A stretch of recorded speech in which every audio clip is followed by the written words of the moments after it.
આજથી 3 દિવસ સુધી આપણને શ્રીમદ ભગવદ્ ગીતા ભારતનું એક પ્રસિદ્ધ શાસ્ત્ર એના દ્વારા જે જીવનલક્ષી ઉપદેશ આપવામાં આવ્યો છે એને વિચારવાનો લાભ મળશે. ભારત વર્ષમાં શાસ્ત્રોનો અદ્વિતીય મહિમા છે, કારણ કે અત્યારે જે કંઈ સ્થિરતા દેખાય છે સમાજમાં, જે કંઈ સુખ અને શાંતિ છે, એના મૂળમાં આપણા આ ભારત વર્ષના દિવ્ય શાસ્ત્રો છે. જેમ મંદિરો છે, જેમ સંતો છે, એમ શાસ્ત્રો છે.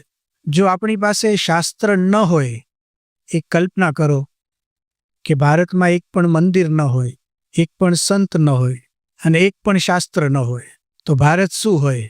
ભારત ન હોય એમ કહેવાય. અને ભારતમાં માણસોની જગ્યાએ પશુઓ હોય, ભલે કદાચ 2 પગે ચાલતા હોય, આકાર આપણા જેવો જ હોય. શાસ્ત્ર એ અનિવાર્ય વસ્તુ છે. દરેક વસ્તુ સાથે એક શાસ્ત્ર આપે છે ને આ લોકો. કોઈ વસ્તુ ખરીદીએ ને એની સાથે એક શાસ્ત્ર આવે છે, જોયું છે તમે? એ શાસ્ત્ર શેનું હોય કે આને કેવી રીતે વાપરશો અને કેવી રીતે નહીં વાપરતા, 2 હોય એમાં. આમ દોરે ને પછી ચોકડી મારે એમ કે આવું નહીં કરતા, આવું નહીં કરતા, આટલી ગરમીમાં નહીં રાખતા, આવી જગ્યા ઉપર રાખજો, આટલા ટેમ્પરેચરથી વધારે હોય તો તમે પછી આમાં મુશ્કેલી થશે. એક શાસ્ત્ર દરેક વસ્તુ, એક કુકર લઈએ ને તો એમાં એક શાસ્ત્ર ભેગું આવે પાછું કે એને આવી રીતે કરજો, આવી રીતે કરજો, વગેરે વગેરે. એ ધ્યાનથી વાંચીએ. પછી આપણે બધું જ ધ્યાનથી વાંચીએ. ખબર કંઈ ન પડતી હોય ઘણી વાર તો. આપણે એવાય માણસો જોયા છે કે અભણ માણસો હોય અને પછી શાસ્ત્ર ઉકેલે. એને ધારો કે કંઈક મોબાઈલ ખરીદ્યો હોય ને પછી એક શાસ્ત્ર ભેગું આવે, મોબાઈલ ભેગું એક શાસ્ત્ર આવે એનું, અને ભણ્યો ન હોય અને મોબાઈલ તો હોય પાછું, એટલે શાસ્ત્ર ઉકેલે બેઠો બેઠો. એમાં કેટલી ચોકડી છે ને કેટલું કરવાનું છે એટલી ખબર પડે. એ લોકો સમજે છે કે અભણ માટે કંઈક કરવું પડશે હવે આપણે, એટલે દોરે. પણ એ બધું શું બતાવે છે કે કોઈ પણ વસ્તુનું નિર્માણ થાય એનો એક હેતુ સ્પષ્ટ હોય છે. શા માટે આ વસ્તુ બનાવવામાં આવી છે એ હેતુ જેટલી વ્યક્તિ સમજી શકે એટલો એનો ઉપયોગ વ્યવસ્થિત થઈ શકે. હવે હેતુ ઘણીવાર ખબર હોય પણ વસ્તુને વાપરવાની રીત ખબર ન હોય, આવું બને છે. એ રીત ખબર ન હોય તો પણ વસ્તુ બગડે. એટલે એ બધા મેન્યુઅલ્સ આવે છે ને એ આપણને આ બધું સમજાવે કે આ વસ્તુને તમે આવી રીતે વાપરજો, આ વસ્તુને આવી રીતે વાપરજો. વાપરજો અને ન વાપરતા આ 2 વાત એમાં હોય છે. આપણા જે શાસ્ત્રો છે ને, ગીતા છે, શ્રીમદ ભાગવત છે, વચનામૃત છે, શિક્ષાપત્રી છે, નિષ્કુળાનંદ કાવ્ય છે, ભક્ત ચિંતામણી છે, આ બધા આપણા શાસ્ત્રો છે. એ પણ શું છે? આ એક વસ્તુને વાપરવા માટેની રીત સમજાવે છે. વસ્તુ પહેલેથી આવી ગઈ, પ્રશ્ન એટલો જ છે, વસ્તુ પહેલેથી આપણી પાસે છે, એને વાપરવાની રીત હવે પાછળથી શીખીએ છીએ. ઘણી બધી વસ્તુ વાપરી નાખ્યા પછી, એટલે સમજો 10 વર્ષ કોઈક વસ્તુ વાપરી હોય ને પછી બગડે અને પછી એના રિપેરિંગ માટે પછી શાસ્ત્ર શોધે કે આમાં બગડ્યું હોય તો શું કરવું હવે. એ પરિસ્થિતિમાં આજે આપણે છીએ. વસ્તુ આપણને મળી છે મનુષ્ય શરીર. આ મનુષ્ય શરીર આપણને મળ્યું, એક વસ્તુ આપણા હાથમાં આવી, એના દ્વારા આપણે કેટલું કેટલું કરી શકીએ. પહેલાં તો શક્યતાઓ કેટલી છે, માણસનું શરીર કેટલા કામ કરી શકે, તો તમે ગણતરી કરવા માંડશો ને તો ખબર પડશે. ભલે આમાંથી આપણે જેટલા બેઠા છીએ ને, જેટલું થઈ શકે એટલું કામ આપણે નથી કરતા, એ તો હકીકત જ છે. જેટલી શક્યતાઓ છે બધી જ શક્યતાઓ વાપરી શકીએ તો એને માણસ ન કહેવાય, એને તો દેવતા કહેવાય. એક સામાન્ય ધારો કે હું ભણતો હોઉં, બધા વિદ્યાર્થીઓ બેઠા છે, તો એક લાઈન પકડી આપણે, કોઈ મેડિકલમાં ગયો, કોઈ એન્જિનિયરિંગમાં ગયો. મેડિકલમાં ગયો એટલે વાત પૂરી થઈ ગઈ, એક લાઈન પકડાઈ ગઈ. પછી એન્જિનિયર થાય નહીં, વાત પૂરી. શક્યતા છે, હા, પોસિબિલિટી છે, વાપરી નહીં શકાય. આ વાપરનારાય છે પણ એની રીત બદલાઈ જાય પાછી. પણ હવે સમજો કે કોઈ ડેન્ટિસ્ટ થાય, કોઈ છે ડેન્ટિસ્ટમાં અહીંયા? હા, એટલે મારે દાંત બતાવવાના છે. ડેન્ટિસ્ટ થાય, હા, 5 ડેન્ટિસ્ટ છે ને, ચાલો બધાને વારા પરથી બતાવશું. હા, નહીં, અડવા નહીં દઈએ. કારણ શું? અત્યારે બતાવીએ એમાં ફાયદો એ છે કે કોઈ પૈસા ન લે. પછી ડેન્ટિસ્ટ થઈ જાય પછી ચાર્જ લગાવે એ લોકો. પણ ધારો કે ડેન્ટિસ્ટનો કોર્સ તમે કરો તો જે કંઈ તમે ફાઇનલ સુધી જાઓ એટલો સમય વપરાઈ ગયો ડેન્ટિસ્ટ થવામાં. હવે બીજું કંઈક થવું હોય તો પછી વિચાર કરવાનો, પહેલાં એક પૂરું કરવું પડે ને આપણે. હવે હજારો શક્યતાઓ છે, કારણ કે હજારો ફિલ્ડ દેખાય છે આપણને દુનિયામાં. આપણી સાથે જ બીજો વ્યક્તિ છે એન્જિનિયરિંગમાં જાય છે, ત્રીજો કોમ્પ્યુટર સાયન્સમાં જાય છે, અલગ અલગ ફિલ્ડમાં. એ શું બતાવે છે? જેટલા ફિલ્ડ છે દુનિયામાં એટલી શક્યતાઓ છે. એ શક્યતામાંથી આપણે કોઈ એક શક્યતા પૂરી કરીએ છીએ. કોક વળી ડબલ ડિગ્રીવાળો હોય તો 2 શક્યતાઓ હોય છે. હમણાં ગઈકાલે અમે અહીંયા આવતા હતા તો અમને એક ભાઈ આપણો પેલો ભણે છે ને અહીંયા, એના કાકા તિરુપતિનો છોકરો છે ને કે અહીંયા રહે છે, એના કાકા અમને મૂકવા આવ્યો તો એ પેલા મિલિટરીમાં હતા. તે એક શક્યતા પાર પાડી. મિલિટરી પણ એક શક્યતા છે કોઈને જવું હોય તો. એની અંદર એમણે લગભગ 12 વર્ષ કામ કર્યું. હવે વકીલ તરીકે કામ કરે છે, લોયર તરીકે. તો બીજી શક્યતા પણ એમનામાં હતી. કેવા શું માગીએ છીએ આપણે કે મનુષ્ય શરીરમાં હજારો શક્યતાઓ છે, હજારો શક્યતાઓ. આ ભણવાની વાત કરી, અહીંયા બરાબર 2 વિભાગ છે, બરાબર ભણવાવાળા નહીં ભણવાવાળા. આ બધા લગભગ એવા જ છે, દુકાનદાર ને સાડી ને શૂટિંગ શર્ટિંગ ને કેટલા તાતણા આવે ને કેવો તાતણો આવે ને શું છે ભાવ, એ જ. હવે ભૂપતભાઈ તમારો વિચાર કરીએ તો ડેન્ટિસ્ટ લાઈન ખરી, હવે એન્જિનિયરિંગ એક દુકાનમાં બધું આવી ગઈ, બધી લાઈન એમાં આવી. બધા લાઈનવાળા તમારે ત્યાં આવે. કપડાં તો બધાને જોઈએ, બરાબર. જતીન MBA થયા છે, જતીન. હા, 2 શક્યતાઓ કરી, MBA થયા પણ દુકાન પણ કરીએ છીએ. હવે શાસ્ત્રો શું કામ કરે છે? જેટલી શક્યતાઓ હોય એમાં પણ એક પ્રાયોરિટી લિસ્ટ હોય છે. એનો પણ મૂળભૂત હેતુ હોય છે, મૂળભૂત હેતુ. બધું કરી શકાય, દરેક વસ્તુને અલગ અલગ રીતે વાપરી શકાય, પણ એ શેના માટે છે એ પણ ખબર હોવી જોઈએ. હું તમને એક દાખલો આપું છું. સારંગપુર પાસે એક ગામમાં એક આપણા ખેડૂત ભાઈએ ગાડી ખરીદી, સરસ ગાડી ખરીદી, મોંઘી ગાડી ખરીદી, ડબલ AC વાળી ગાડી ખરીદી. એટલે તો વાત પૂરી થઈ ગઈ. ખેડૂત ભાઈ હતા, હીરાનો ધંધો કરતા હતા, અને હીરું અને જીરું કાઠિયાવાડના 2 મુખ્ય વસ્તુ છે. એ 2 આવે એટલે પછી તમે રોડપતિમાંથી સીધા શું થઈ જાઓ, એમાં ક લાગી જાય એટલે કરોડપતિ થાય. એટલે ગાડી લીધી એમણે. હવે એક મેન્યુઅલ વાંચવાના છે ઇનોવા કંપનીનું, કે કોઈ પણ કંપનીનું હોય કે આ કેવી રીતે વપરાય ને કેવી રીતે ગેર પડાય. તો જેમ પડાતો એમ પડાય. પછી એમાં કેવું છે કે આ માણસો હોય ને એ લોકોને ગેર ન પડે ને તો વધારે હલાવે, કેમ નથી પડતો, એટલે હાવ નીકળી જ જાય. પછી તો એમને ગાડી હાથમાં આવી. જવાનું તો ક્યાંય હતું જ નહીં. ગાડીમાં બેસીને જાય ક્યાં? ગામડામાં રહેતો એ જાય ક્યાં? આખા ગામમાં તમે ગાડી ફેરવો તો 2 મિનિટમાં તો આટોય પૂરો થઈ જાય. તમે 10 આટા મારો તો ગાંડા સમજે કોક તમને કે આ શું ફરફર કરે છે. તો શું કરે? એ ગાડી લઈને ખેતરે જાય, ખેતરેથી પાછું આવે. 2-3 દિવસ તો કર્યું, ગાડી સાફ કરે, જતા પહેલાં સાફ કરે, ત્યાં જઈને સાફ કરે. પછી થયું કે સારું, આ ધંધો આપણે આખો દિવસ ગાડી સાફ કરવાનો. ધીમે ધીમે જો વિચાર કેવા આવે છે માણસને. ઘરે પાછો આવતો તો ઘરે ઢોર હતા, ગાય ભેંસ હતી, એનો ચારો લાવવાનો હતો. ડબલ ACમાં ભરચક ભરીને લઈ આવ્યો. આ રિસર્ચ બનેલી હકીકતો છે. હવે તમે જોજો ને, દેખાશે આવું તમને. આ તો મેં એક દાખલો આપ્યો. કંપનીવાળાને સ્વપ્નેય ખ્યાલ નહીં હોય કે મારી ગાડીમાં ઘાસ ભરાશે અને AC ચાલુ. હા, પાછું કારણ કે ઓલા AC ચાલુ શક્યતા છે. એ ગાડીમાં તમારે ઘાસ ભરવું હોય તો ભરી શકાય, એનો દાખલો છે એ. પણ એના માટે છે બગડી નહીં જાય. હા, ગાડી નહીં બગડે, પણ આપણને હસવું આવ્યું ને, બસ આટલું જ સમજવું. જ્યારે માણસને મનુષ્ય શરીર મળે અને ખાલી લૌકિક વિદ્યા ભણે, ખાલી દુકાન કરે, નોકરીઓ કરે, તો સમજવું એ માણસ ઘાસ ભરે છે. ભરાશે, એમાં ના નથી. જરાય સારામાં સારી રીતે ભરાશે, નહીં બગડે. ઘણીવાર તમે રાખો ને એની અંદર, નહીં બગડે. પણ એના માટે ગાડી બનાવી નથી. એમ આપણને મનુષ્ય શરીર મળ્યું, એનો હેતુ સ્પષ્ટ થવો જોઈએ. આના માટે છે ને સમય કાઢવાની જરૂર છે.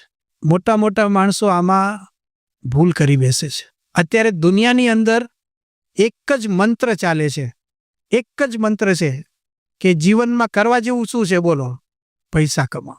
મંત્ર છે. હા, આ મંત્ર. ઉપનિષદ તમે કહો, એને વેદ કહો, શ્રીમદ ભગવદ્ ગીતા બોલો, જે બોલવું એ બોલો, પૈસા.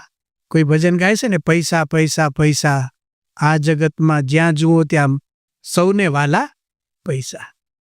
તરત જ પૈસાની વાતો થશે, જોજો. અને અત્યારે આ તો ઠીક છે, આપણે વળી પારાયણ કરીએ છીએ, થોડી ભગવાનની વાતો કરીએ છીએ, પણ એની જગ્યાએ પૈસા કેમ કમાવા એની શિબિર રાખી હોય ને તો આ હોલ નાનો પડે.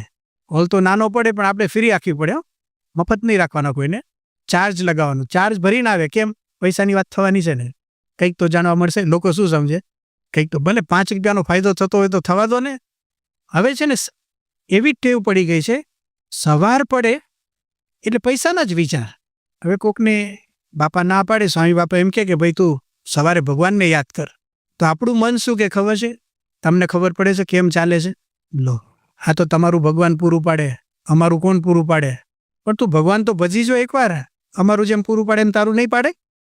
એટલી તાકાત ક્યાં છે? એવાય સત્સંગીઓ છે જે ભગવાનના ભરોસે ચાલે છે બધું, સવારે ઉઠીને કંઈ પૈસાની વજન નથી કરતા, પણ એક જીવન મંત્ર થઈ ગયો. અત્યારે કોઈ પણ વિદ્યાર્થીને પૂછો કે તે આ લાઈન કેમ લીધી, માફ કરજો ડેન્ટિસ્ટનું, એટલે એની હું આની ઉનાવાળાની વાત નથી કરતો, એમ તમારે ડેન્ટિસ્ટ કેમ થવું છે? અરે બહુ ધમધોકાર ચાલે છે, એકને હરખો કરો ને બીજો હલાવી નાખો એટલે તમારું હાલ્યા કરે. પૈસાની જ વાત થઈ ને. એક ડૉક્ટર એવો હોય કે જે ખરેખર દાંત સરખો કરવા માટે ડૉક્ટર થતો હોય, એને એમ ચિંતવન થાય કે બિચારા લોકોના દાંત બગડે છે, કેટલાય લોકો ચાવી નથી શકતા, ચોકઠા પહેરવા પડે છે, કેટલાને તકલીફ પડે છે, લાવો આપણે બધાની સેવા કરીએ. હોય કોઈ એકાદોય મળે, કોઈ હાર્ટ સર્જન એવો મળે કે બિચારાના હૃદયોમાં કેટલી તકલીફ થાય છે, અને હું ડૉક્ટર થઈને બધાની નાડીઓ ચોખ્ખી કરી નાખું, મળે એક કંઈ? એ શું કે તમે એક બાયપાસ કરો ને તો આટલા મળે. દરેક ફિલ્ડમાં તમે જુઓ, દરેક ફિલ્ડમાં આ એક વ્યાપક રોગ, એક મજબૂત બંધનમાં આપણે લોકો ફસાઈ ગયા છીએ. એ વિચારમાંથી બહાર નીકળતા જ નથી. ગમે એટલું કહીએ ને, ગમે એટલું કહીએ, આ તો હું તમને કહું છું કારણ કે મને બોલવા માટે બેસાડ્યો છે એટલે, પણ ગણતરી તો મારી એ જ ચાલતી, ગણતરી તો એ જ ચાલે ને. હવે જો માયાનો પ્રભાવ છે આ, પૈસા માટે એવું કહેવાય છે ધનૈર નિષ્કુલીના કુલીના ભવંતી. જો માણસ પાસે પૈસો હોય તો એ સામાન્ય કુળનો હોય ને તો એ લોકો એને રાજા માનશે. જો પૈસા હોય તો ધનૈર નિષ્કુલીના કુલીના ભવંતી ધનૈહિ આપદમ માનવા નિસ્તરંતી. તમારી પાસે પૈસા હોય તો ગમે તેવી આપત્તિ હોય તરી જવાશે, પૈસા હોવા જોઈએ. પછી એમ કહે છે કે ધનેભ્ય પરહ બાંધવો નાસ્તિ લોકે. આ દુનિયામાં પૈસા જેવો કોઈ ભાઈબંધ નથી. જ્યારે પૈસા જાય ને ત્યારે આ બધી ખબર પડશે તમને, ઘણાને ખબર પડી ગઈ હશે. જેવું માણસને વ્યવહારમાં ગડબડ થવા માંડે, બધા જ પોતપોતાનો રસ્તો શોધવા માંડે. ગમે તે હોય, સગાવાલા હોય ને, સગાવાલા, સગા એટલે તો રિલેશન છે, વાલા એટલે ગમે છે, એમ સગાવાલા શબ્દ બન્યો છે. બ્લડ રિલેશન છે, લોહીનો સંબંધ. પણ લોહીના સંબંધમાં હવે લોહી જેમ બગડે છે ને અત્યારે, આ બ્લડ કેન્સર લાગ્યું છે. શું પૈસા જો ન હોય, વાત પૂરી. એટલે શું કરવાનું છે હવે જિંદગીમાં? ધ્યેય શું? ધનાન્યર્જયધ્વમ ધનાન્યર્જયધ્વમ, પૈસા કમાઓ, પૈસા કમાઓ. એટલે બાપા આપણને એવું કહે છે કે શાસ્ત્રો શું કરી આપે આપણને. જો ધ્યાનથી આ શાસ્ત્રોને વાંચીએ તો થોડી દિશા બદલવાની છે, થોડા વિચારો બદલવાના છે. એ બદલવા માટે આવી સભાઓનું આયોજન છે. ધારો કે આપણે 3 દિવસ અહીંયા શ્રીમદ ભગવદ્ ગીતાના આધારે વિચાર કરીશું, તો આ વાતો આપણને સફળ ક્યારે થાય? જો શાંતિથી બેસીને માણસ વ્યક્તિગત પોતાનો વિચાર કરે. આમાં અત્યારે કેવું બને છે કે આપણે નક્કી કરીને બેઠા છીએ, નક્કી જ છે મારે શું કરવાનું છે, નક્કી જ, ફેરફાર કરવાની તૈયારી જ નથી. આને જડતા કહેવાય. આ જડતામાંથી બહાર નીકળવું એ બહુ મોટી વાત છે. ને તો ઘણીવાર કેવું હોય છે કે વર્ષો સુધી આવી વાતો સાંભળીએ ને, એ સાંભળવાની એક ટેવ પડી જાય. કંસારાની બિલાડીનો દાખલો આપીએ છીએ. કંસારાની બિલાડી રોજ ટાંકણા સાંભળતી હોય. કંસારો એટલે ખબર છે ને, ઓલા જે કરે, રોજ અવાજ અવાજ અવાજ અવાજની વચ્ચે બેઠા હોય. હવે પછી એ કંસારા લઈ બિલાડીઓ બધી ભેગી થાય અને એ લોકોની એક પારાયણનું આયોજન થાય. ધારો કે બિલાડીઓને ભેગી કરે કંસારાની બધી જ, દરેક દુકાનોમાં એક બે રહેતી હોય, ધારો કે બધાને ભેગી કરે, એક બિલાડી એમાં કથા કરે મારી જેમ, અને ઘંટડી વગાડે. શું કરે? તો અસર થાય નહીં. એમાં આપણને ઘણીવાર શું થઈ ગયું છે, સાંભળવાની પણ ટેવ પડી ગઈ છે. એ મંદિરમાં જઈએ, થોડું આવું સાંભળી લઈએ એટલે શું, કાન પવિત્ર થઈ જાય. વાત સાચી છે, પવિત્ર જ થાય છે, પણ એટલું જ નથી કરવાનું. આપણે એક ડગલું આગળ. માણસ છીએ ને, એક માત્ર મનુષ્ય યોનિ એવી છે કે જેમાં જીવનની દિશા બદલી શકાય છે. પશુમાં આ શક્યતા જ નથી. ધારો કે તમે કોઈ ગાયને લો, ગાય જે રીતે ગાય ખાય છે એમાં ફેરફારની શક્યતા જ નથી. ભગવાને લિમિટેશન મૂકી દીધું છે. એ લોકોને ધારો કે ગાય સમાજ નક્કી કરે એવું હવે આપણે ચમચીથી ખાવાની શરૂઆત કરીએ, શું કેવી રીતે કરશે? પહેલાં તો આઈટમ જોઈએ ને ચમચીથી ખાવાની, શક્યતા જ નથી એમાં. દરેક પશુઓ તમે વિચાર કરો, કરોડિયો છે ને આપણો કરોડિયો ઝાડ બનાવે છે, એ કરોડિયાનો દાખલો ઉપનિષદમાં આવે છે. એમાં આખું કરોડિયો ઝાડ કેવી રીતે બનાવે છે તંતુ રચીને એનું વર્ણન એમાં લખેલું છે. એ વર્ણન વાંચીએ ઉપનિષદનું અને આજનો કરોડિયો જે ઝાડ બનાવે છે એ ઝાડ બનાવવાની રીત એમાં કોઈ ફેરફાર નથી. ઉપનિષદો 10,000 વર્ષથી જૂના છે, અનાદિ કહીએ છીએ પણ આધુનિક ભાષામાં એમ કહેવાય 10,000 વર્ષથી જૂના છે. એમાં જે કરોડિયાને ઝાડ બનાવવાની રીત લખી અને આજની ઝાડ બનાવવાની રીતમાં 2011ની સાલમાં કોઈ ફેરફાર નથી. આને જીવજંતુ કહેવાય, પેલી ગાયને પશુ કહેવાય, ચકલીને કાગડાને પક્ષીઓ કહેવાય. કોઈ ફેરફાર? કોયલ ટવકા કરે છે આપણે સાંભળીએ છીએ, કોઈ શક્યતા નહીં કોઈ પંડિત જસરાજ પાસે શીખે ટવકામાં ફેરફાર કરે, શક્યતા નથી. એ બીજો અવાજ જ નહીં કાઢી શકે. એને શું છે, ભગવાને 3-4 સ્વર આપ્યા છે, તારે જેટલું કરવું છે ને આમાં કર, જોરથી અને ધીમું એટલી શક્યતા મૂકી. વોલ્યુમ વધારી શકે અને ઘટાડી શકે. એ સિવાય એને થાય કે મારે કાગડાની જેમ બોલવું છે તો કે આ જન્મમાં નહીં, હવે તમારે કાગડા થવું પડે એના માટે. એની જગ્યાએ માણસનો વિચાર કરો તમે તો આપણે ઘણીવાર ઓલા કાર્યક્રમો હોય છે ને સાંસ્કૃતિક કાર્યક્રમો, એમાં આનંદ કરાવવા માટે ઘણા લોકો છે ને બધા અવાજ કાઢે, કૂતરાનો અવાજ કાઢે, બિલાડીનો અવાજ કાઢે, આવા અલગ અલગ ટાઈપના અવાજ. એક જ માણસ બધા અવાજ કાઢે. એકવાર પ્રમુખ સ્વામી મહારાજ જુનાગઢમાં હતા અને ત્યાં એક ભાઈ એવા આવ્યા કે એમણે છે ને મોઢેથી તબલા વગાડે, મોઢેથી તબલા વગાડે એટલે ખાલી અવાજ કરે એવું નહીં, રીતસર ઓલું તબલું વાગતું હોય ને એવું તમને સંભળાય. આપણને એમ લાગે કોઈક બેઠો બેઠો વગાડે છે તો મોઢેથી કરે, આંગળા હલાવવાના જ નહીં તમારે. પછી થોડી વાર પછી એમણે શું કર્યું, કાગડાનો અવાજ કાઢ્યો, મોરની જેમ ટવકો કર્યો, કૂતરાની જેમ ભસ્યો, બધા અવાજ કાઢ્યા. આ શું બતાવે છે? બિલાડી બિલાડી જ રહે, એ બીજો ધંધો કરી શકે નહીં. માણસ બધું કરી શકે. એ કૂતરો થઈ શકે, કાગડો થઈ શકે. શક્યતા માણસમાં છે, દિશા બદલવાની શક્યતા માણસમાં છે. ગરોળી, હવે ગરોળીને જીવડા પકડવાની એક રીત છે, બધાના ઘરમાં હોય એટલે ખબર છે. અહીંની ગરોળી થોડી વિશેષ હોય છે, અવાજ કરે છે. આમ આપણે ગુજરાતની ગરોળીઓ છે ને ચક ચક ચક ચક એવો અવાજ આવે છે ને કંઈ, એની જીવડા પકડવાની રીત જુઓ તમે તો જીવડું હોય તો ત્યાં જઈને થોડી વાર ઊભી રહે ફટ લઈને પકડ. હજારો વર્ષોથી જે રીત છે ને એમાં કોઈ ફેરફાર હજી ગરોળીમાં થયો નથી. કહેવાનું તાત્પર્ય એ છે, જો આપણે ઘરેડ બદલી ન શકીએ અને જડતા પકડી રાખીએ તો આપણામાં ગરોળીમાં કોઈ ફેરફાર. આહાર નિદ્રા ભયમૈથુનમ ચ સામાન્યમેતત પશુભિર નરાણામ ધર્મો હિ તેષામ અધિકો વિશેષો ધર્મેણ હીનાઃ પશુભિ સમાનાઃ. આહાર એટલે જમવું. આપણે જેમ ખાઈએ છીએ પશુઓ પણ ખાય છે, પક્ષીઓ પણ ખાય છે. એટલું સારું છે કે આપણી જેમ એ લોકોને નોકરી ધંધા કંઈ કરવું પડતું નથી. તો આપણા કરતાં સારા કોણ કહેવાય? એ લોકો નહીં. કોઈ ઉઠવાનું ટેન્શન નહીં, કોઈ દુકાન ખોલવાનું ટેન્શન નહીં, કોઈ ગ્રાહક જતા રહ્યા બીજી જગ્યાએ જતા રહ્યા, આપણા ગ્રાહક લૂંટાઈ ગયા, નામ તે એક પણ ટેન્શન અહીંયા કોઈ પણ અહીં બહાર જ હશે. કૂતરા તો ક્યાં લેવા જવા પડે છે આપણે? કોઈ ટેન્શન નહીં. ફક્ત જમવા માટે જ જીવન હોય તો આપણા કરતાં પશુઓ અને પક્ષીઓ સારા છે. બીજી વાત આવે છે આહાર નિદ્રા, ઊંઘ જરૂરી વસ્તુ છે ઊંઘ. અને ઘણીવાર એના માટે આવતા હોય છે અહીંયા ઘણા કે આપણે મંદિરમાં જઈએ ને તો શાંતિ થઈ જાય. તો કે શાંતિ થાય શું થાય કે ઊંઘ સરસ આવે તો અહીંયા જ સૂઈ જાય, કંઈ વાંધો નહીં, અહીંયા પણ અહીંયા આવીને સૂજો. નિદ્રા છે ને ભગવાને એક જરૂરી વસ્તુ મૂકી છે. બધા જ સૂએ છે. જો કેટલા દિવસ જાગી શકીએ આપણે? એક ઘણા કહે છે, ઘણા ડ્રાઈવરોને પૂછીએ ને આપણે કે તમે કેટલી ગાડી ચલાવો, અરે 2 દિવસ સુધી નોનસ્ટોપ જવા દઈએ. પણ 2 દિવસ કેટલા? એને કે 1 મહિનો ચલાવો નોનસ્ટોપ, શક્યતા નથી. એને ખબર ન પડે સૂઈ જાય. હા, પછી એવું બને નહીં, ઘણા બેઠા બેઠા સૂઈ જાય છે ને. નિદ્રા આવશ્યક વસ્તુ છે. રિચાર્જ થાય છે બેટરી, બીજા કામ આપણે કરી શકીએ, ફરીથી જોડાઈ શકીએ. પણ ફક્ત નિદ્રા માટે જીવન હોય તો આપણામાં અને પશુમાં કોઈ ફેરફાર નથી. આહાર નિદ્રા. ત્રીજી વસ્તુ ભગવાને મૂકી છે ભય, બીક. દરેકમાં બીક છે. જો આપણે જેટલા બેઠા છીએ ને કોઈને કોઈ વસ્તુથી ડરીએ છીએ, એવું નહીં, બધાને જુદું જુદું હોય, પાછું અલગ અલગ પ્રકારની બીક હોય. ઘણાને અંધારાની બીક હોય, હશે ઘણા આમાં બેઠા હશે, અંધારાની બીક. એટલે અંધારામાં મોકલો ને તમે એને, પહેલાં તો જાય જ નહીં. આપણે કંઈ જા એક ડગલું ફરે ને પાછો આવે, નથી જવું. શું કે નથી જવું? એમનો કંઈક મને બીક લાગે, એમ પાછું માણસ તો બોલે જ નહીં કોઈ દિવસ બીક લાગે છે એમ. તો ઘણાને કે મૃત્યુના સમાચાર સાંભળે ને એની બીક લાગે. અમે છે ને સારંગપુરની અંદર હતા અને પાર્ષદમાં લગભગ શરૂઆતના વર્ષોમાં હતા અમે, અને અમારી સાથે એક સ્વામીએ દીક્ષા લીધેલી, ધર્મવલ્લભ સ્વામી નામ હતું એમનું, અને અમે સાથે જ ભણતા. અને પહેલાં તો આપણું મંદિરે નાનું હતું ને આખો દિવસ સાથે જ રહીએ અને હેત પ્રીતને બધું સાથે રહેતા હોય એટલે જ થાય ને. તો ધર્મવલ્લભ સ્વામી નામ હતું એમનું, અને ઇલેક્ટ્રિક ડિપાર્ટમેન્ટમાં સેવા કરતા, બહુ જ ચતુર હતા ને બહુ સરસ સેવા કરતા.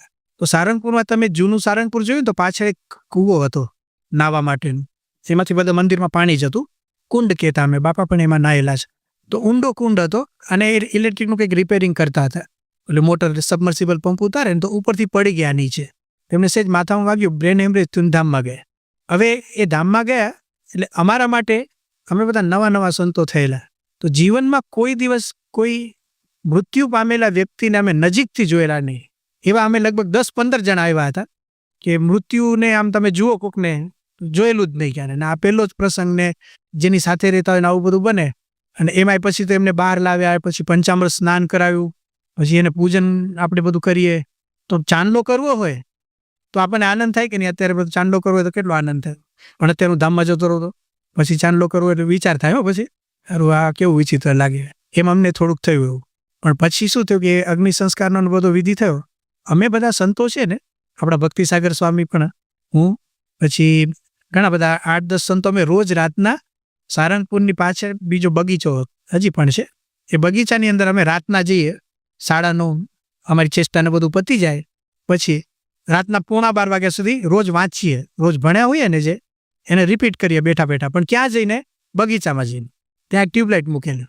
પણ જે દિવસે આ પ્રસંગ બન્યો ને એટલે બગીચામાં જે વહેલો એ પહેલો જઈને બેસી જાય અને પાઠ કરતો હોય બેઠા બેઠા. તે દિવસે કોઈ જાય જ નહીં. પછી બધા અંદર અંદર વાત કરે કે કેમ આજે બગીચામાં ન જો, કે આજે ઠંડી બહુ લાગે છે. ઠંડી કંઈ લાગતી નથી, બીક લાગે છે. શું છે આ? બીક લાગે છે. શરૂઆતમાં હોય આવું બધું, પણ ધીમે ધીમે આપણે પછી ટેવ પાડીએ તો આ બધી બીક નીકળી જાય છે. કાયમી નથી, દરેકને ભય છે. આપણને એમ લાગે કે માણસ પોતે જ બીક રાખે છે ને પછી એ ભયમાંથી નિવૃત્ત થઈને નિર્ભય, એવું નથી. પશુઓમાં બીક છે. તમે પથ્થરો ઉપાડો અને કાગડો જોજો ભાગે, તરત જ ભાગે. આ કેટલાક એવા હોય છે કે તમે પથ્થરો ઉપાડો તો સામે થાય, પણ બીક બધામાં છે. હવે ખાલી બીકમાંથી રક્ષણ મેળવવું એટલું જ કર્તવ્ય હોય તો આપણામાં અને પશુઓમાં કોઈ ફેરફાર. આહાર, નિદ્રા, ભય, અને ચોથી વસ્તુ છે મૈથુન, એટલે સમાન પ્રજાની ઉત્પત્તિ. દરેક ગૃહસ્થના મનમાં એવું હોય કે મને એક દીકરો થાય તો સારું, બરાબર છે, સંતતિ હોવી જોઈએ. એના માટે પ્રાર્થના આપણે કરતા હોઈએ છીએ. બાપા પાસે પણ આવે છે. સરળજીવન સ્વામી 5 બાટલી મંગાવી હતી મારી પાસે, હું લઈને આવ્યો હતો, મોકલાવી હતી, લઈને નહોતો આવ્યો. અહીંથી કોઈ યુવક સાથે એ ઈચ્છા રહેશે ને આપણને.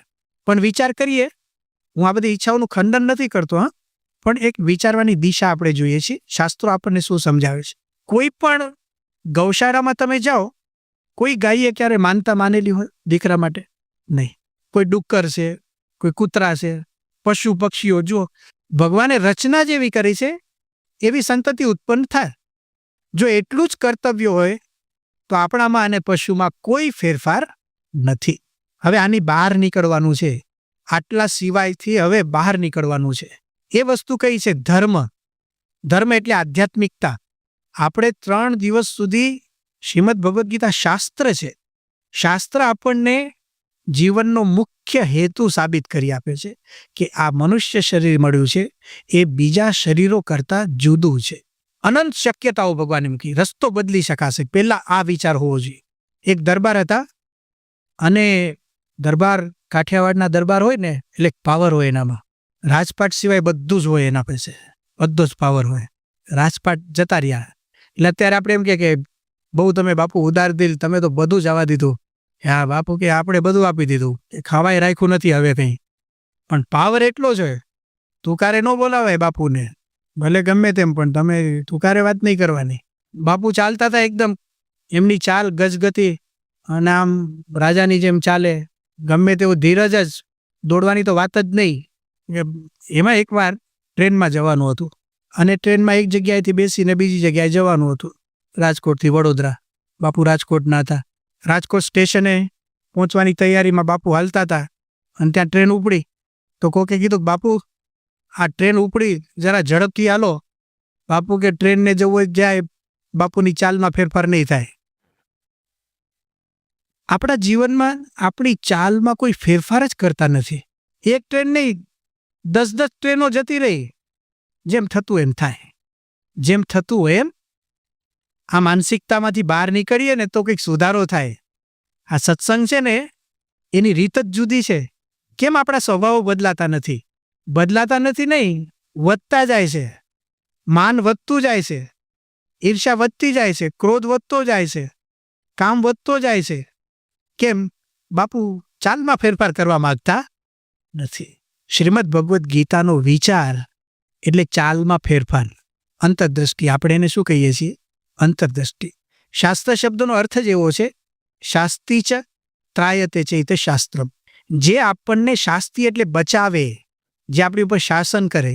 શા માટે શાસન કરે? ત્રાયતે છે, આપણું રક્ષણ કરવા આપણી ઉપર શાસન કરે. હેતુ બહુ સ્પષ્ટ છે. શ્રીમદ ભગવદ્ ગીતા છે ને જેવો તેવો ગ્રંથ નથી. આ મેન્યુઅલ જેને લખ્યું છે એ ભગવાન શ્રી કૃષ્ણ છે. મહત્તા સમજવાની જરૂર છે. ગ્રંથ કયો છે એના આધાર. આ છાપવું નથી. આ છાપવાનું કામ કેટલું? એક સવારે તમે એકવાર વાંચો એટલે સાંજે શું થઈ જાય? પસ્તી થઈ જાય. શ્રીમદ ભગવદ્ ગીતા પસ્તી થાય ક્યારે? એ છાપવું નથી. એટલે આ રોજ રોજના સમાચાર નથી, આ રોજ રોજના પ્રશ્નો છે. રોજના પ્રશ્નો છે. એક વ્યક્તિ દુનિયામાં એવો છે જેના જીવનમાં પ્રશ્ન ન હોય? એક પણ પ્રશ્ન ન હોવો જોઈએ. ખાલી કૌટુંબિક પ્રશ્ન લો ને, મને લાગે છે કે આપણે જેટલા છીએ ને 100% એમાં ફસાયેલા જ છીએ. કોકને ભાઈ સાથે પ્રશ્ન, કોકને દીકરા સાથે પ્રશ્ન, કોકને મામા સાથે, કાકા સાથે, ક્યાંક ને ક્યાંક કંઈક ને કંઈક તો નીકળે જ. બહાર દેખાય નહીં ઘણી વાર, બરાબર છે, બહાર બતાવવાનું નથી હોતું. આ બધું સમજવાની વાત છે. રોજના પ્રશ્નો છે, રોજના પ્રશ્નો છે. તોય બાપુની ચાલમાં કોઈ ફેરફાર નહીં. એ કરવું છે આપણે. શ્રીમદ ભગવદ્ ગીતા પાસેથી આપણે એ શીખવું છે કે આપણા જીવનમાં સુધારો થાય. શાસ્તિ ચ ત્રાયતે છે બોલે છે, ભગવાન બોલે છે. આ નવલકથા નથી. નવલકથા એટલે શું? નોવેલ. શું કામ કરે? કે એન્ટરટેનમેન્ટ. આમ તમે વાંચો એટલે આમ એક જુદી વિચારોની દુનિયામાં તમને ફેરવે. થોડી વાર વાંચવાની ટેવ હોય તો. આમાં તો ઘણા લગભગ 80% તો એવા જ છે, કોઈ નોવેલ હાલે એમ જ નથી આમાં. પણ ઘણાને એવી શોખ હોય છે વાંચવા. એન્ટરટેનમેન્ટ છે. 10-15 મિનિટ, અડધો કલાક તમે વાંચો ને એમાં એ લોકો તમને રાજી કરી દે. પછી શું? શ્રીમદ ભગવદ્ ગીતા કોઈ નોવેલ નથી, એન્ટરટેનમેન્ટ નથી. એ છે ને પ્રશ્નોનું સમાધાન છે, મૂળભૂત સમાધાન. એટલા માટે એમ કહેવામાં આવે છે ભગવદ્ ગીતા માટે, ગીતા સુગીતા કર્તવ્યા કિમ અન્ય શાસ્ત્ર વિસ્તરેહી યા સ્વયં પદ્મનાભસ્ય મુખ પદ્માત વિનિશ્રુતા. ગીતાને સુગીતા બનાવો. સુગીતા એટલે શું? ચરિતાર્થ કરો, જીવનમાં અપનાવો. તો પછી તમારે બીજા કોઈ જ શાસ્ત્રો વાંચવાની જરૂર નથી. શાસ્ત્ર એટલે કોઈ પણ પ્રકારનું પુસ્તક. આજે દુનિયામાં ઘણા બધા ક્લાસીસ એવા ચાલે છે જ્યાં તમને નવા નવા ગ્રંથો મળશે, આવા અંગ્રેજી ભાષામાં. પોઝિટિવ થિંકિંગ, તમે તમારું વ્યક્તિત્વનો વિકાસ કેવી રીતે કરશો, પર્સનાલિટી ડેવલપમેન્ટ. કોઈ પણ બુક સ્ટોલમાં જાઓ ને તો એના આખા વિભાગ હોય છે. પર્સનાલિટી આમ લખેલું હોય એટલે તરત માણસ વાંચે ને કે પર્સનાલિટી તો બધાની ઈચ્છા હોય, કોને ડેવલપ ન કરવી હોય. એટલે ચોપડા જોયો એટલે એમાં તમને શીખવાડે તમારે કપડાં કેવા પહેરવા, કેવા કલરનું મેચિંગ રાખવું, વાતચીત કરો ત્યારે તમારા હાથ કેટલા હલાવવા, બહુ ઊંચા ન કરો, બહુ નીચા ન કરો, આમ કરો તેમ કરો. Personality development. અને યુવાન છોકરા હોય ને, લગ્ન બાકી હોય છે ને, એ તો ધમધમાઈને પુસ્તકો ખરીદી જ લે. ચોપડી વાંચતો જાય ને એક્સેલ સેટ કરે બધી, કે આટલું જ માથું ઊંચું કરો ને આટલું જ હસો ને શું છે ભાઈ. પણ કોને સ્માઇલ કહેવાય અને કોને લાફ કહેવાય એ સમજાવે. હા, આ બધા કે અમુક જગ્યાએ સ્માઇલ જ કરવાનું હોય તો કે તમારે થોડાક જ ઓઠ પોડા કરો, અડધા દાંત દેખાતા હોય, થોડા ગાલ ઓછા થતા હોય તો ઓલો પ્રેક્ટિસ કરે, ભાઈ મરી જઈશ તું આમાં. હજારો પુસ્તકો વેચાય છે. Personality development, positive thinking. પણ જ્યારે મૂંઝવણ થાય ત્યારે એકે ચોપડી કામ લાગે? બધાને અનુભવ છે ને. કોઈને એમ થાય કે લાવ ફલાણા લેખકનું પુસ્તક છે લાવીને વાંચો. ગીતા એવો ગ્રંથ નથી. ગાંધીજી એવું કહેતા કે મારા જીવનમાં જ્યારે પ્રશ્નો આવે અને મને એમ જ્યારે લાગે કે મારો કોઈ આધાર નથી, ત્યારે હું ગીતા માતાના ખોળામાં માથું મૂકી રડતો. અને એ આમ ખોલે ને એને કામનો જ શ્લોક આવે. અને આપણે માથું નાખીએ, ચોપડીઓ લેવા જાય, કાંઈ જ જરૂર નથી. ભારત વર્ષનું કોઈ પણ એક શાસ્ત્ર લો.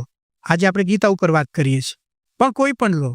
ઉપનિષદ, શ્રીમદ ભાગવત, ગીતા, વચનામૃત, એક જ ગ્રંથને બરાબર સમજીએ ને જીવન શું છે ખબર પડી જશે, બધા પ્રશ્નોનું સમાધાન. તો ગીતામાંથી આપણે એ સમજવાનું છે. એકદમ સરળ ભાષામાં લખાયેલો ગ્રંથ છે સંસ્કૃત. એટલે ઘણાને વિચાર શું આવે કે મારે સંસ્કૃતને લાગવનું છેટું. ભાઈ તારે સંસ્કૃતને લાગવનું છેટું એ સમજ્યા જાણે, પણ એને લઈને ગીતાને શું કામ આગી કરે છે? એનું ગુજરાતી છે ને, મળે છે. પણ આમાં કેવું છે, હવે લગભગ તમે જોજો ગીતાનું મૂળ ગ્રંથ હોય ને એ મળે એક તો 5 રૂપિયામાં મફતે મળે. ઘણા લગ્નમાં જાઓ તો ગીતા ભેટમાં આપે, અને તમે આ ખરીદો તો આમાં લગભગ 7 રૂપિયા કિંમત છે એની, અને ઘટાડી લાવે તો 5 રૂપિયા 3 રૂપિયા એમાં મળતી હોય. પછી એના પૂઠા જોવો તો બહુ આકર્ષક ન હોય પાછા, બસ આમ એક લગાડી દીધું હોય. એટલે આપણને શું લાગે, આ તો સામાન્ય ચોપડી છે, બરાબર. આ ચોપડીમાં કોઈ વિશેષતા લાગે તો ને બાઇન્ડિંગમાં કે એના પ્રેસમાં કે કંઈ પણ કાંઈ જ નહીં. આની જગ્યાએ કોઈ કોમ્પ્યુટર સાયન્સની બુક હોય ને આટલી જ, એનું પૂઠું કેવું હોય, એનું કલર સિલેક્શન કેવું હોય. ગીતાના પુસ્તક પડે ને તો ઘણા લોકો આમાં થાય આ લોકોને કંઈક કલરમાં ગતાગમ પડે છે કે નહીં, ગમે તેવો કૃષ્ણ ભગવાનનો ફોટો છાપી દે. તો વાંસળી લેતા માખણ ખાતા, એટલે માખણ ખાતા ને ગીતા ઉપર હું કામ દોરો છું? એટલે આપણને શું થાય, સામાન્ય ગ્રંથ છે, પણ તમે અંદરના વાક્યો વિચારો ને તો ખબર પડે કે આમાં શું છે. ભારતના દરેક સંપ્રદાયના આચાર્યોએ આની ઉપર ભાષ્યો લખ્યા છે. પરદેશની અંદર ઇન્ડિયન ફિલોસોફી જો કોઈને જાણવું હોય, એમાં ગણતરીમાં આવતો ગ્રંથ હોય ને તો શ્રીમદ ભગવદ્ ગીતા. આ વેલ્યુ છે એની. હવે આપણે ત્યાં કેવું થઈ ગયું કે રિવાજ જ નથી, પહેલાં તો આવું વાંચવાનો શક્યતા જ નથી. આપણે કોકને કહીએ કે તમે વાંચો, કે જવા દો સ્વામી, આમાં ક્યાં આવે, બીજી કંઈક વાત કરો ને વાંચવા સિવાય ને માણા ફેરવી લઉં છું એમ કહો. ઘણા આપણે રાજી કરે, માણા ફેરવી લે તો મોટી વાત કરે, માણા તારા માટે ફેરવે, ક્યાં કોકી માટે ફેરવે. કન્સેશન જોઈએ છે. એટલે હું ન વાંચું તો ચાલે, ન જાણું તો ચાલે. વિવેકાનંદની વાત કરીએ છીએ ને આપણે, તમે 100 વખત સાંભળી હશે કે સ્વામી વિવેકાનંદ અમેરિકામાં ગયા અને એમણે આપણા ભારતીય સંસ્કૃતિ ઉપર, હિન્દુ ધર્મ ઉપર પ્રવચન કર્યું. એકદમ પ્રભાવ પડ્યો એમનો. ગીતા ઉપર એમને પણ વાત કરેલી. એટલે પછી એક યુવાન આપણો અમેરિકા ગયેલો, એને પર્સનલ મુલાકાત લીધી વિવેકાનંદ સ્વામીની, અને એને પૂછ્યું વિવેકાનંદ સ્વામી કે તમે કોણ છો? આઈ એમ હિન્દુ. શું વાત છે, અમેરિકા દેશમાં આમ તમે એકદમ ગર્વથી બોલો કે હું હિન્દુ છું? બહુ સારી વાત છે. એમ કે do you know about Gita? કારણ કે હિન્દુ એમ બોલો એટલે ગીતા તો ખબર જ હોય ને એને. આઈ એમ હિન્દુ એટલે તરત વિવેકાનંદનો પ્રશ્ન, do you know about Gita? કે યસ. શું? શી ઇઝ માય નેબર, મારી પાડોશણ છે. મરી ગયા. કેટલું અજ્ઞાન છે. આપણને આવું બધું સાંભળીએ ત્યારે ખબર પડે કેટલું કરવાનું બાકી છે ને. આખી ગાડી ક્યાં ભાગે છે આપણી. એમાંથી પાછા વળીને 3 દિવસ આપણે આનો વિચાર કરવાનો છે. અંતરદ્રષ્ટિ. અંતરદ્રષ્ટિ એટલે અંદર દ્રષ્ટિ. ભગવદ્ ગીતા આપણને અંદરની યાત્રા કરાવશે. અર્જુનનું માધ્યમ છે, કૃષ્ણના ઉપદેશની મદદ છે, પણ વિચાર આપણે આપણો કરવાનો છે. કારણ કે હમણાં મેં વાત કરી કે રોજ મૂંઝાઈએ છીએ. હકીકત છે, ધંધાના પ્રશ્નો છે, રોજ વિચાર આવે છે, શું થશે ભવિષ્ય. દીકરા છે, લગ્નના વિચાર છે, દીકરીઓને પરણાવવાની છે. હવે એ તો પિતાનો પ્રશ્ન થયો કે મારે દીકરાને પરણાવવાના છે, દીકરીઓ પરણાવવાની છે. પણ દીકરાઓના એ પ્રશ્ન છે કે મારે પરણવાનું છે, ભણવાનું છે. રોજ મૂંઝાઈએ છે. પરીક્ષા નજીક આવે એટલે ખબર પડે આમાં જેટલા બેઠા છે એટલા નહીં. સેમિસ્ટર બધી લેવાતા હોય છે ને યુનિટ સિસ્ટમમાં. જેમ નજીક આવે ને એટલે ધબકારા વધતા જાય, પાસ થશું કે નહીં થઈએ.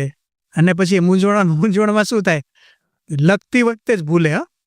લખતી વખતે એને જરૂર છે, એને મૂંઝવણ છે એટલે એને ગીતાની જરૂર છે. કારણ કે અર્જુનને મૂંઝવણ થઈ છે, કૃષ્ણ ભગવાને મૂંઝવણમાંથી બહાર કાઢ્યો છે, એટલે એને ગીતાની જરૂર છે જ. અમે ભણતા હતા 2002 કે 3 સાલની વાત છે, અને વેદાંત દર્શનમાં માસ્ટર ડિગ્રી અમે કરતા હતા. એટલે આચાર્ય કહેવાય ને, સંસ્કૃતમાં આચાર્યનો કોર્સ હતો. સોલા વિદ્યાપીઠ છે ગુજરાતમાં, ત્યાં કેન્દ્ર છે એનું, મારે પરીક્ષા આપવા જવાનું હતું. એટલે હું પરીક્ષા આપવા માટે ગયેલો.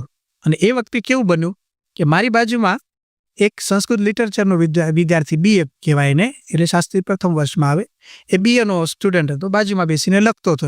પરીક્ષા આપવા માટે આવ્યો હતો. હું મારું પરીક્ષા આપતો. પેપર આવ્યા પછી 20-25 મિનિટ થઈ તો પેલું કંઈ લખે જ નહીં.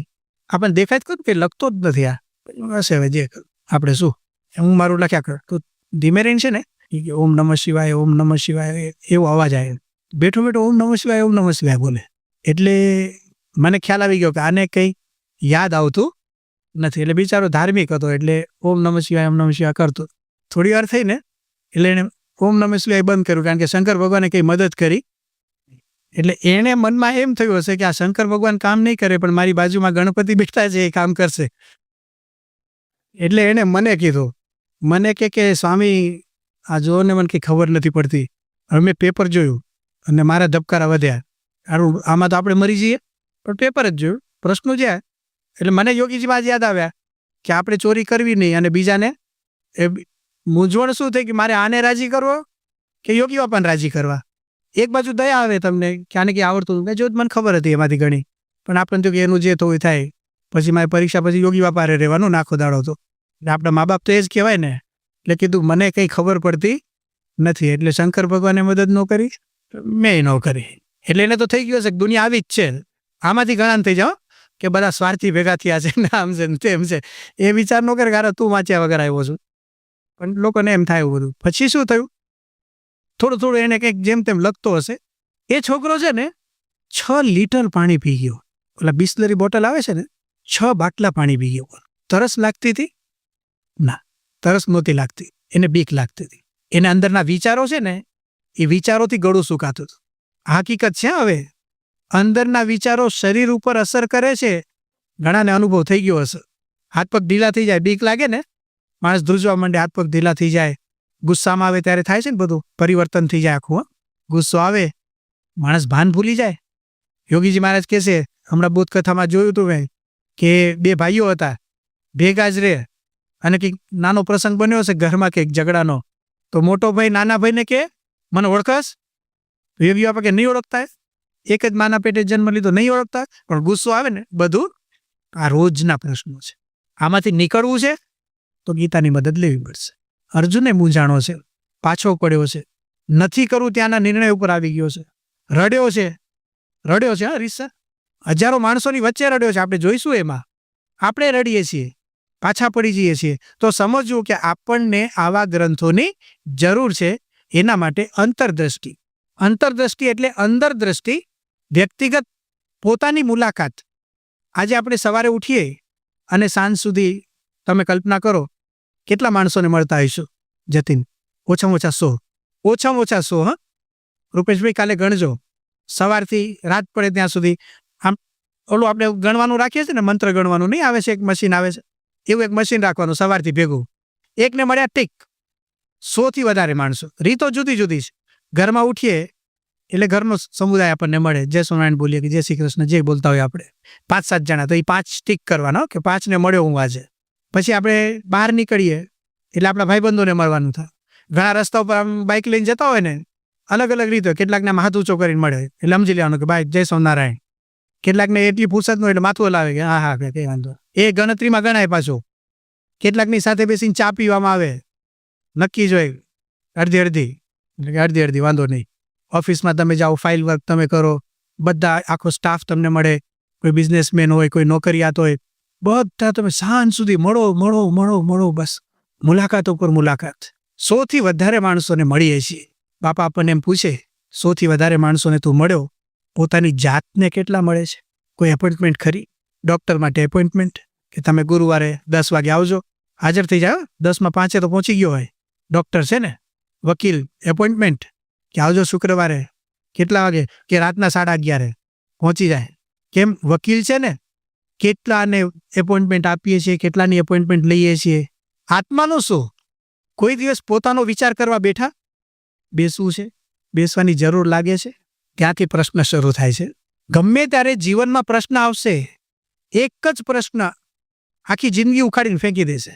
લોકો આપઘાત કરે છે, જુઓ ને. આપઘાત જેટલો મોટો, જેટલો ભયંકર છે, એટલો પ્રશ્ન ભયંકર નથી હોતો. એક મેણું મારે ને એમાં આપઘાત કરે.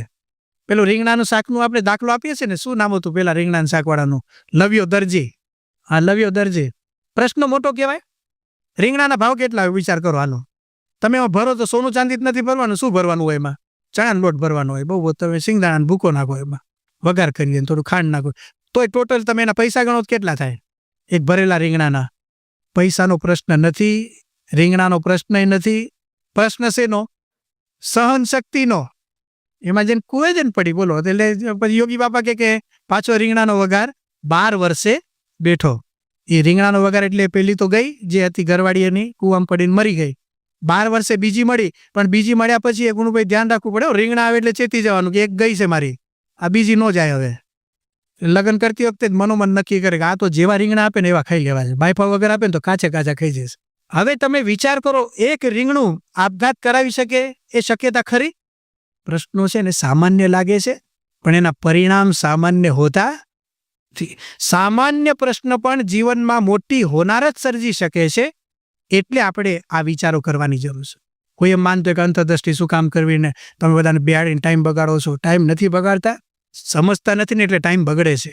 અહીંયા બેસીને આપણે નક્કી કરવાનું છે 3 દિવસ સુધી આપણે દરેક વ્યક્તિ રાતના સુવા જાય. બાપા એમ કહે છે કે રાત્રે સૂવે ત્યારે અંતરદ્રષ્ટિ અને સવારે જાગે ત્યારે પ્રાર્થના. રાતના સૂવે ત્યારે અંતરદ્રષ્ટિ અને સવારે જાગે ત્યારે પ્રાર્થના. આ 2 વસ્તુ હથિયાર રૂપે કોકની પાસે હોય ને જિંદગીમાં ક્યારેય પાછો ન પડે. હું રોજ રાતના સુવા જાઉં, મારે વિચાર કરવાનો કે આજે મેં શું કર્યું, પોતાનું જ નિષ્કપટ ભાવે. ખરાબ કર્યો તો ખરાબ, ચિંતા નહીં કરતા. કોકને બાટલીમાં નાખીને બરાબર ફિટ કરી દીધો ને, એકવાર નક્કી કરો કે મેં કોકને ફિટ તો કર્યો છે. થોડા દિવસ પછી વિચાર આવશે કે મેં આ ખોટું કર્યું છે. ઘણી વાર એવું પણ તમને દેખાશે કે તમે કોકની બાટલીમાં ફિટ થઈ ગયા હશો, એ દેખાશે. તો તમને એ ખબર પડશે કે હું ફિટ થઈ જાઉં ઘડીએ ઘડીએ. દર મહિને બાટલી જ બદલવાની હોય છે ઘણાને એવું. પણ અંતરદ્રષ્ટિ કરશો તો ખબર પડશે. હવે અત્યારે હું આ બાટલીને બધા શબ્દો બોલું, તમને પૈસાનો જ વિચાર આવશે. હું એની વાત નથી કરતો તમને. આપણે જે માયાના પેચમાં લેવાઈ જઈએ છીએ ને એની વાત કરું છું. એમાં ફસાઈએ છીએ, માનમાં ફસાઈએ છીએ, ઈર્ષામાં ફસાઈએ છીએ, મનુષ્ય ભાવમાં ફસાઈએ છીએ, ભગવાન માટે નાસ્તિક ભાવના વિચારો આવે એમાં ફસાઈએ છીએ. અંતરદ્રષ્ટિ રોજ દરેકે વિચાર કરવાનો, જે પોતે કામ લઈને બેઠા. પ્રત્યહમ પ્રત્યવેક્ષેત નરસ ચરિતમ આત્મનઃ. પ્રત્યહમ એટલે દરરોજ, પ્રત્યવેક્ષિત એટલે ઊંધા ફરીને તમે જુઓ. આંખો ખોલીએ એટલે બહારની દુનિયા દેખાય અને આંખો બંધ કરીએ એટલે અંદરની દુનિયા દેખાય. અંદર એટલો જ ઘોંઘાટ ચાલે છે અને એટલે જ તો આપણે આંખ બંધ નથી કરતા. એક અનુભવ થાય, જો આપણે પૂજા કરવા બેસીએ ને જ્યારે સૌથી વધારે છે ને દુનિયાના વિચાર પૂજા કરીએ ને ક્યારે આવે. આ ખબર નહીં ભગવાનની રચના કેવી. જો ભૂલથી આંખ બંધ કરીને દુકાનનું તાળું ને દુકાનના દરવાજા ને બધું આ કબાટ ગોઠવવાના બાકી છે ને વાળવાનું બાકી છે ને આ તે, એટલે આપણને આના કરતાં આંખ ખુલ્લી રાખીએ ને તો સારું. જગતના વિચારોથી ઘેરાયેલા છીએ આપણે, પણ અંતરદ્રષ્ટિ કરીશું તો આપણને ખ્યાલ આવશે. ઘણો બધો કચરો જાય છે, જઈ રહ્યો છે, અત્યારે પણ જાય છે. ધારો કે હમણાં સાંજે ભાઈ સાફ કરે છે, આ તો બહુ ચોખ્ખું હોય છે આપણને, પણ જે સાફસૂફીવાળા ભાઈ છે ને એને દેખાય, એ જેટલી વાર વાઇપર મારે એટલે પાણી કેવું નીકળે એમાં ડોળું. પણ અહીંયા આપણે 24 કલાક ભરતભાઈ ઉભા રહેવાનું, 24 કલાક, અને જોવાનું ધૂળ ક્યારે આવે છે ખબર પડે. અને તમારે નોંધ કરવાની કે 10 વાગે આટલી ધૂળ આવી, 10:30 આટલી આવી નથી. ધૂળ આવે છે હકીકત છે, પણ એ આવે છે ખબર પડતી નથી. અને ખબર ક્યારે પડે છે? પણ જો સાફસૂફી કરે તો. સાફસૂફી ન કરે ને તો આરસ છે ને એની જગ્યાએ આખી ઓલું બદલાઈ જ જાય. તમે 1 વર્ષ સુધી આ સાફ ન કરો ને તો કોકને એમ થાય તમે કેમ આની પર માટી પાથરી? ભાઈ પાથરી નથી, સાફ નથી કર્યું ને એટલે. કોકને લાગે કે આધુનિક હશે કંઈક વળી માટી પાથરતા હશે. સાફ કરે એને કચરાની ખબર પડે.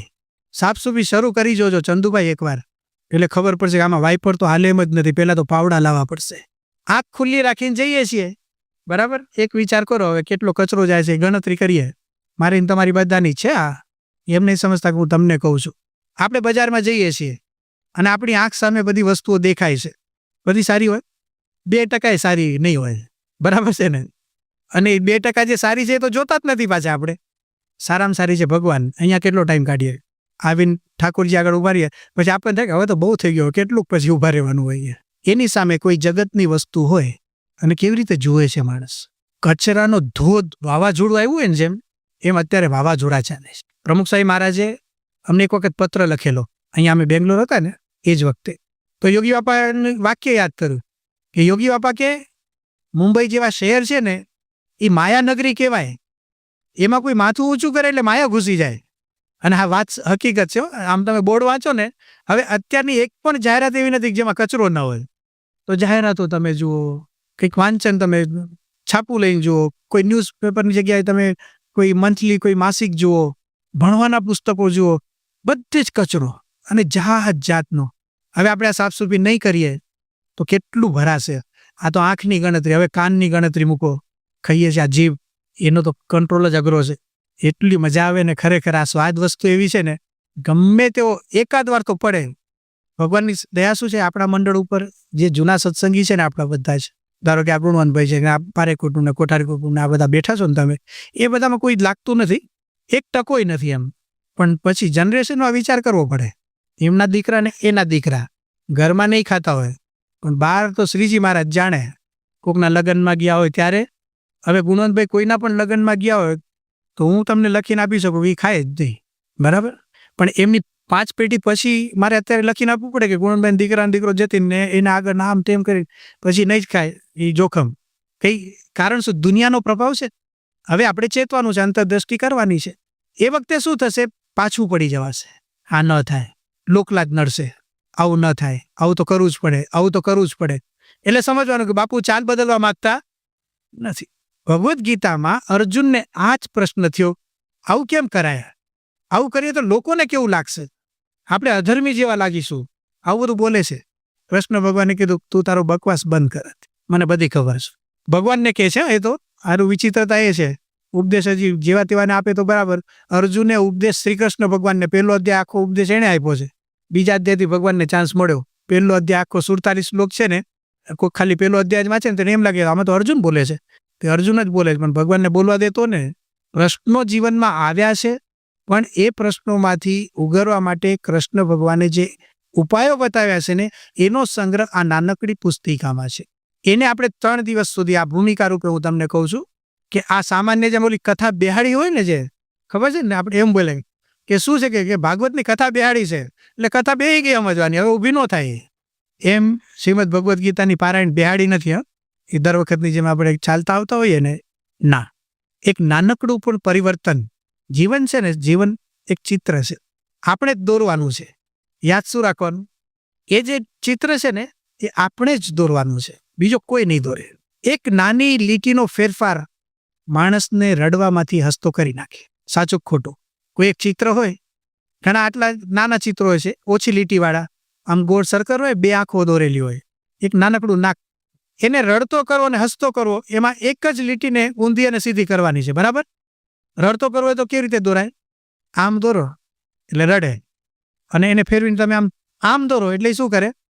રડતાને હસતો કરવો, એક લીટીને ફેરવવાની છે. જીવનમાં એક નાનો ફેરફાર જો થઈ જાય ને તો આપણે રડવામાંથી હસતામાં આવી છે. પણ એવું જ પાછું ઊંધું છે.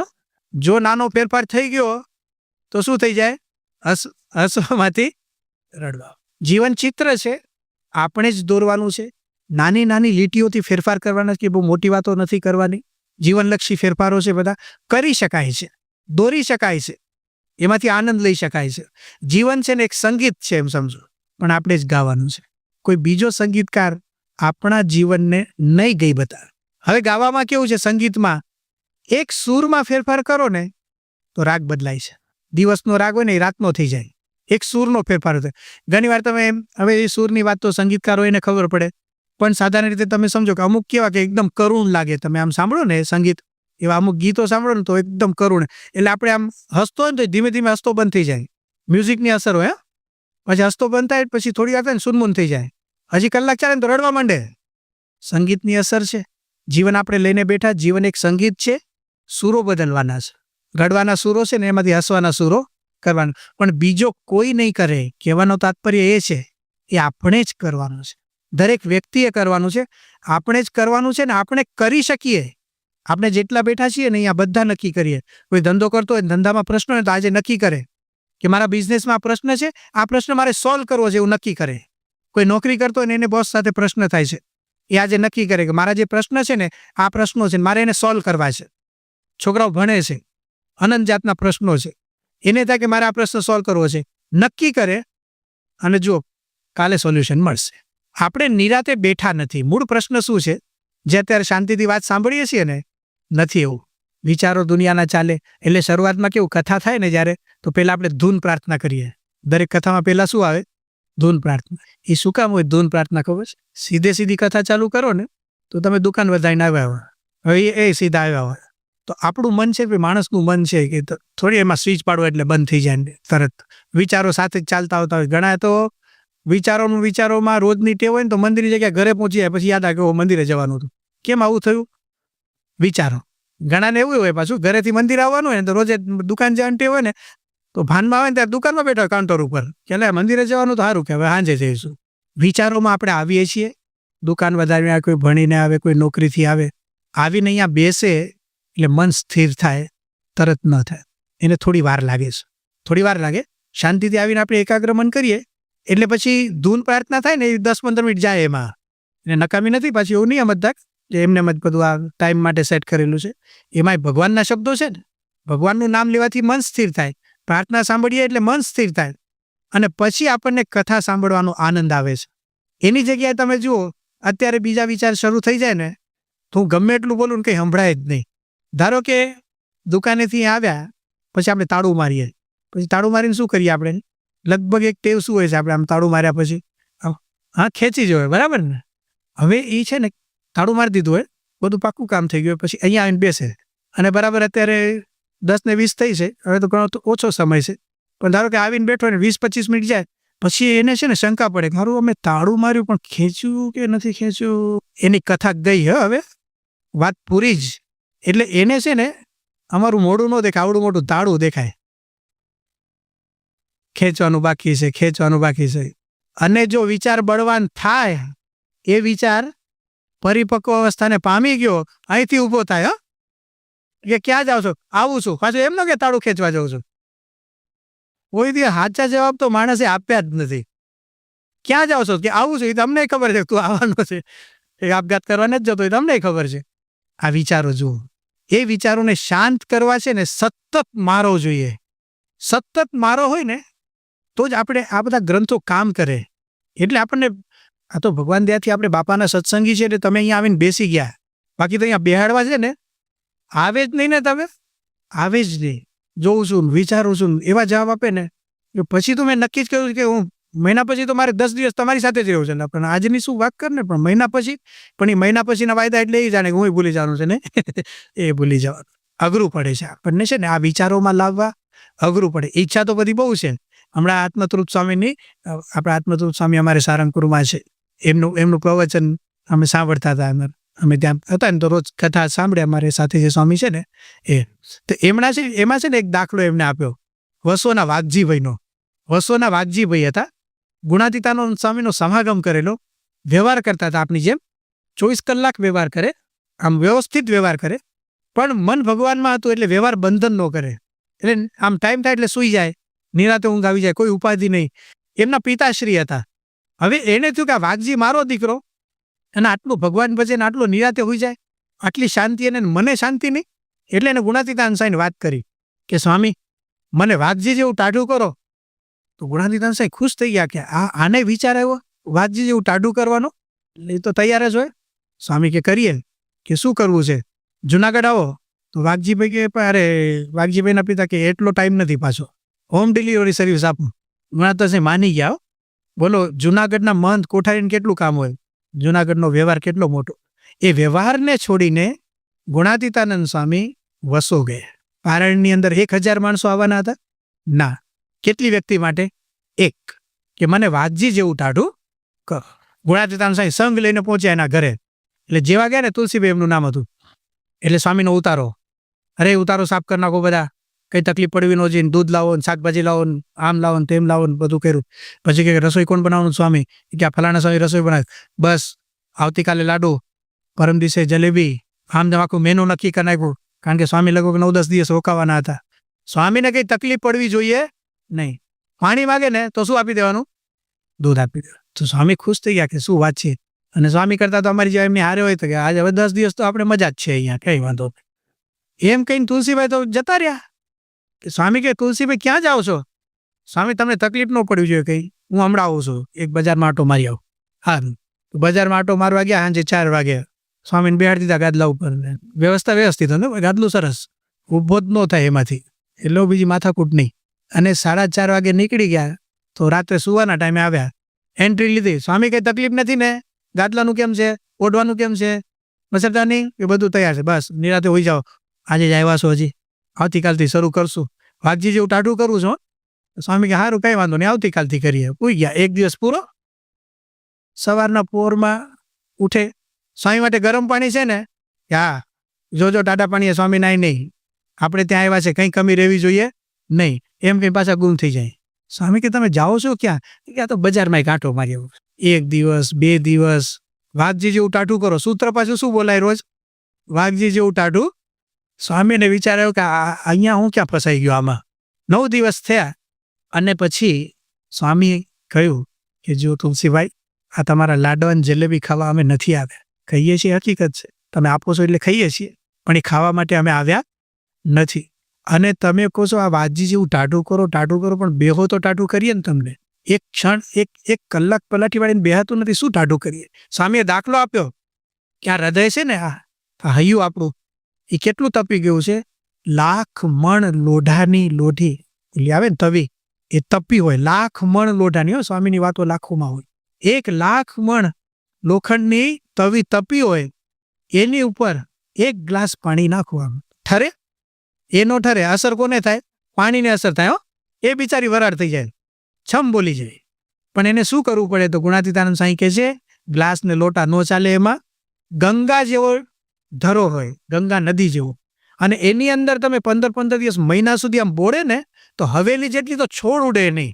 અને 15 મહિના સુધી આવી વાત સાંભળે ત્યારે માંડ કંઈક ઠાડે પડે અને જીવમાં ટાઢક થાય. વાઘજી ત્યારે ટાઢું થાય વાઘજી જેવું. એમ આપણને થાય કે આપણને ટાઢક કેમ થતી નથી?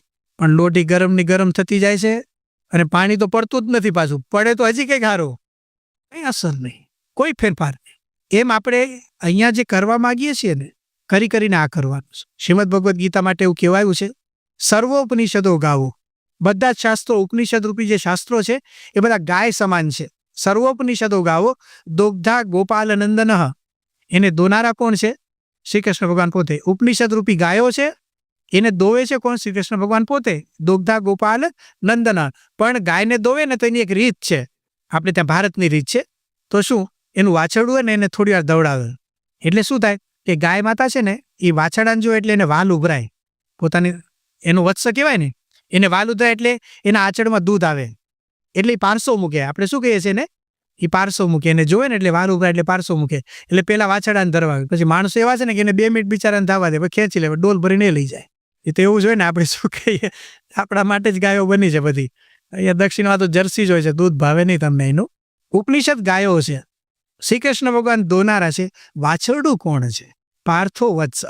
અર્જુન છે ને એ વાછરડું છે, પાર્થો વત્સ. અને પછી ભોગતા તો બીજા બધા માણસો, એ દૂધ બીજા બધા પીવે. એની જગ્યાએ આપણા જેવા બધા ભગવાનના ભક્તો, સુધીર ભોગતા બુદ્ધિશાળી ભગવાનના ભક્તો, એને ભોગવનારા છે. પણ દૂધ કોણ છે? ઉપનિષદ રૂપી ગાયોનું, જેને કૃષ્ણ ભગવાન દોવે છે, એનું દૂધ કોણ? તો જવાબ આપે છે દુગ્ધમ ગીતામૃતમ મહત. શ્રીમદ ભગવદ્ ગીતા છે ને એ ઉપનિષદ રૂપી ગાયોનું દૂધ છે. ગીતામૃતમ અમૃતમય દૂધ છે. જે વ્યક્તિ આ અમૃતનું પાન કરે છે એને અર્જુન જેવી શાંતિ થઈ જાય છે. એના જીવનના પ્રશ્નો, પરિસ્થિતિ બદલાતી નથી, માનસિકતા બદલાય છે. જોવાનું એ છે, એના એ જ રથ હતા, એના એ જ સામે યોદ્ધાઓ હતા, એના એ જ સાથીઓ હતા, એના એ જ સારથી હતા અર્જુન માટે. એમાં કોઈ પરિવર્તન નથી, ફક્ત અર્જુનના વિચારોમાં પરિવર્તન છે. જે સગા સંબંધીઓને જોઈને રડતો હતો, એટલે કૃષ્ણ ભગવાન એમ નથી કીધું કે હું સગા સંબંધીઓને બદલે બીજાને લાવીને મૂકી દઉં છું. ના, એ જ સગા સંબંધીઓ હતા. રથમાં ફેરફાર નહીં, યોદ્ધાઓમાં ફેરફાર નહીં, અર્જુનના વિચારોમાં ફેરફાર. અને અર્જુન વિષાદમાંથી પ્રસાદમાં, એટલે દુઃખમાંથી સુખમાં આવી ગયો. ગીતામૃતનું જે પાન કરે છે, પરિસ્થિતિમાં ફેરફાર નહીં થાય. જે ઘર છે એ જ ઘર, એનું જે ફર્નિચર છે એ જ ફર્નિચર, એ ઘરમાં રહેનારા માણસો એના એ જ. ફેરફાર વ્યક્તિના વિચારમાં થશે. એ રડતો હશે ને હસતો થઈ જશે. એ ઉપાય શ્રીમદ ભગવદ્ ગીતામાં મળે છે. આજે સમય પૂરો થાય છે. અહીંયા